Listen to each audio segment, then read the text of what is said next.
جو humanitarian sensitivity ہے، جو ٹھیک محبت ہے عوام کے ساتھ، انسانوں کے ساتھ، انہوں نے کہا جس کا بھی کاروبار ہے، آپ کی اسپیسیفک سوال کا جواب، جس کا بھی بزنس اور کاروبار ہے وہ واپس جائے، بزنس ویزا اپلائی کرے، لانگ ٹرم کا بزنس ویزا دیں گے، لیکن اچھا دیکھیں ڈاکومنٹس کے اوپر ڈاکیومنٹیشن انلیگلی ہو کوئی نہیں۔ تو وہ آپ کا ایگزیکٹلی، تو آپ نے یہ کہا کہ جی وہ اسکریچ سے وہ فوری طور پہ جائیں گے، بزنس ویزا اپلائی کریں گے، دے میک کم بیک،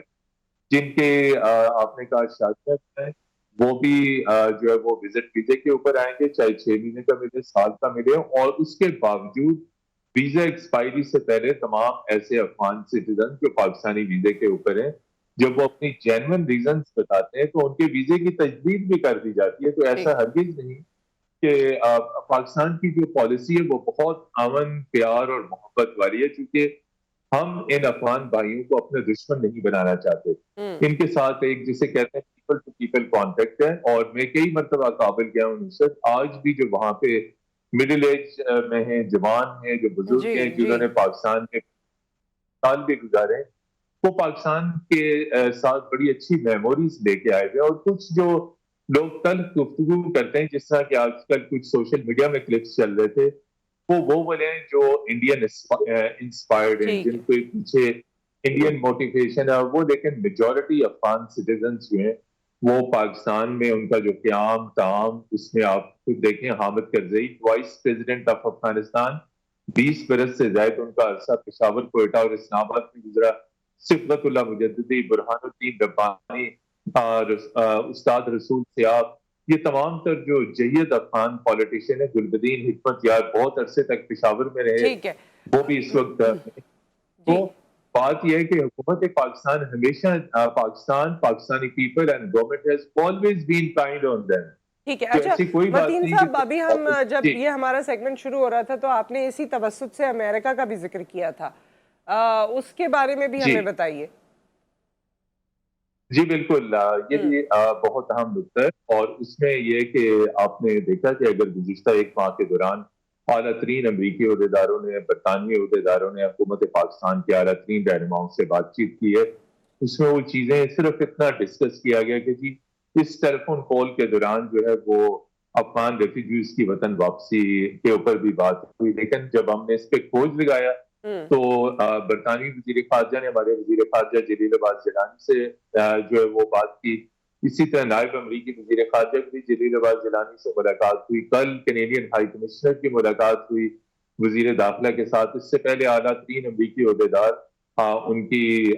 جو نگران حکومت میں گزرا ہے ان کی آف اینڈ آن جو ٹیلی فون کالز ٹھیک ہے آتی رہی، اور امریکی سفیر ڈونلڈ بلوم بھی وزیر اعظم کاکڑ سے ملے۔ امریکن کیا چاہتے ہیں؟ وہ کیوں ریفیوجیز کا بار بار، وہ قطعاً انلیگل ریفیوجیز کو سپورٹ نہیں کر رہے۔ دیکھیے فال آف کابل 15 اگست 2021 کے بعد وہ تمام تر افغان سٹیزنز جو کابل میں امریکی فورسز کے ساتھ کام کرتے رہے، 15-20 برس تک انہوں نے کام کیا، ان کی ٹیکنیکل ٹیم کا حصہ تھے، ان کی سیکیورٹی ٹیم کا حصہ تھے، ان کے انٹرپریٹرز تھے، انتہائی ویل ٹرینڈ یہ افغان تھے، لیکن المیہ یہ ہے کہ یہ ڈاکومنٹیشن کے بغیر آئے۔ اس وقت پاکستان سے ریکویسٹ کر رہی تھی ویسٹرن ورلڈ کہ ہمارے جو فیسیلیٹیٹرز ہیں، ہمارے انٹرپریٹرز ہیں، ان کو کابل سے ایئر لفٹ کر لیجیے۔ تو صحیح پاکستان نے انسانی ہمدردی کے بنیاد پہ ہزاروں کی تعداد میں لوگوں کو ایئر لفٹ کیا، جس میں غیر ملکی ڈپلومیٹس بھی تھے، یو این ورکرز بھی تھے، انٹرنیشنل این جی او کے ورکرز بھی تھے، وہ تمام تر تو نصرت اپنے ملکوں میں واپس جا چکی ہیں۔ اب یہ 25,000 کے قریب افغانز ہیں جو ہائیلی ٹرینڈ ہیں، they have been interpreters, workers, intelligence operators, security okay experts, اور جی اور یہ اس کی ان کی اسکریننگ کا جو میکینزم ہے جی کہ کس جو انلیگل افغانز کی جو اسکریننگ کی جا رہی ہے، امریکہ کو تحفظات ہیں اس اسکریننگ میکینزم کے اوپر کہ جس میکینزم کے تحت آپ ان کی تمام تر سیکیورٹی چیک اور اسکریننگ کر رہے ہیں۔ دوسرا یہ ہے کہ وہ یہ چاہ رہے ہیں کہ اگر ان کو آپ فوری طور پہ واپس کابل بھجوا دیں گے، ان کو ظاہری بات ہے طالبان رجیم کے آنے کے بعد یہ وہاں سے نکلے تھے تو ان صحیح کی زندگیوں کو وہاں پہ خطرات لاحق ہیں، اچھا تو اس لیے ان متین کو صاحب واپس تو بھجوا اس دیا۔ کا مطلب میں صرف یہ جملہ مکمل کر ہاں کہ اب پاکستان کے لیے یہ خطرہ اس لیے ہے کہ ان کی ڈاکومنٹیشن نہیں ہے، صحیح ان کا ریکارڈ نہیں ہے، اور وہ اس ریکارڈ مرتب کرنے میں وقت لگے گا. ان کو امریکہ جانے میں وقت لگے گا, تو لہٰذا ان کا کچھ قیام اسلام آباد میں جو ہے وہ تھوڑا طویل ہے. اس لیے حکومت پاکستان چاہتی ہے کہ جب آپ کا امریکن پروسیس ہو جائے امیگریشن کا تو آپ ضرور جائیں, لیکن یہاں پہ آپ کو ڈاکومنٹیشن کر کے پراپر رجسٹریشن ڈاکومنٹیشن کے ساتھ رہنا ہوگا. ویسٹرن ورلڈ کہہ رہی ہے کہ یہ سب کچھ چھوڑ. ٹھیک ہے, اس پہ اور بھی میرے ذہن میں کافی کچھ تھا, لیکن ہمارے پاس وقت کیونکہ کم ہے, تو اب میں الیکشنز کی طرف آنا چاہتی ہوں. الیکشنز تو ایک معمہ بن کے رہ گئے ہیں. اب ہمیں لگتا ہے ہر انسیڈنٹ کے بعد اور ہر ایونٹ کے بعد کہ اچھا چلو اب الیکشن کی ڈیٹ آ جائے گی, اب اناؤنسمنٹ ہو جائے گی, اب پتہ چل جائے گا. آپ کے پاس کوئی خبر ہے تو ہم سے شیئر کر لیں. الیکشن آخر ہوں گے کب؟ 2024 میں بھی ہوں گے یا نہیں؟ جی سیاسی منظرنامے پہ یہ آپ کا اہم ترین سوال ہے, اور آپ کے پروگرام کے توسط سے میں بتاؤں کہ 28 جنوری 2024 کی تاریخ جو ہے وہ مقرر کر دی گئی ہے, لیکن ابھی اس پہ اتفاق رائے ہونا باقی ہے. اور الیکشن کمیشن جو ہے اس ڈیٹ سے سپریم کورٹ کو بھی آگاہ کرے گا. دیکھیے اس میں بہت سارے ایلیمنٹس ہیں. جنوری میں چونکہ ملک کے اکثر حصوں میں اسپیشلی جو ناردرن ایریاز ہیں ان میں موسم بہت سخت ہوتا ہے. اب اس میں آپ کا بلوچستان بھی ہے, کے پی بھی ہے, سابق tribal area,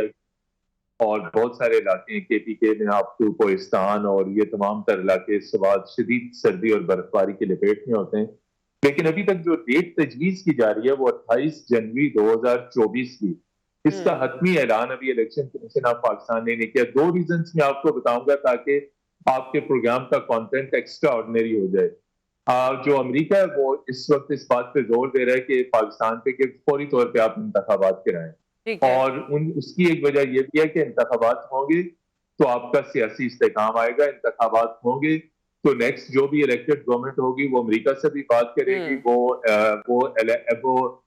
with the vote mandated ہوگی کہ وہ انڈیا سے بھی بات کرے, امریکہ سے بھی بات کرے, اور پھر آپ کے بہت سارے جو فائنینشیل میٹرز اور بات چیت اور نیگوسیشنز پھنسی ہوئی ہیں وہ ویسٹ میں پرٹیکولرلی آئی ایم ایف میں امریکہ میں وہ تمام چیزیں بھی کلیئر ہوں گی. چونکہ کیئر ٹیکرز کو ہر بندہ جو ہے اتنا سیریس نہیں لیتا جیسے کنیکٹڈ مینڈیٹڈ گورنمنٹ ہے. تو اس میں ویسٹرن کمیونٹی, ای یو, امریکہ, برطانیہ, تمام تر عالمی برادری کا یہ زور ہے کہ آپ فوری طور پہ انتخابات کرائیں تاکہ آپ کے ساتھ جو معاملات, بات چیت, ایگریمنٹس, مختلف چیزیں پھنسی ہوئی ہیں وہ ہوں. اس لیے نگران حکومت کے پاس اور ڈیسیجن میکرز کے پاس, مقتدر قوتوں کے پاس کوئی اور آپشن نہیں ہے ایکسپٹ کہ الیکشن کرائیں. لیکن اس سے پہلے ایک بہت بڑا مدعا ہے, اور وہ مدعا یہ ہے کہ قانونی اور آئینی طریقے سے جو کیسز ہیں پی ٹی آئی کے سربراہ کے اوپر اور ان کے دیگر لوگوں کے اوپر, اس کو ہر صورت میں مکمل کیا جائے, اور جو ان کے ریکوائرڈ چیزیں, مقدمات ہیں, تمام تر چیزیں ان میں جو سزاؤں کا عمل ہے مکمل کیا جائے. تیسرا اہم بات میاں نواز شریف ہے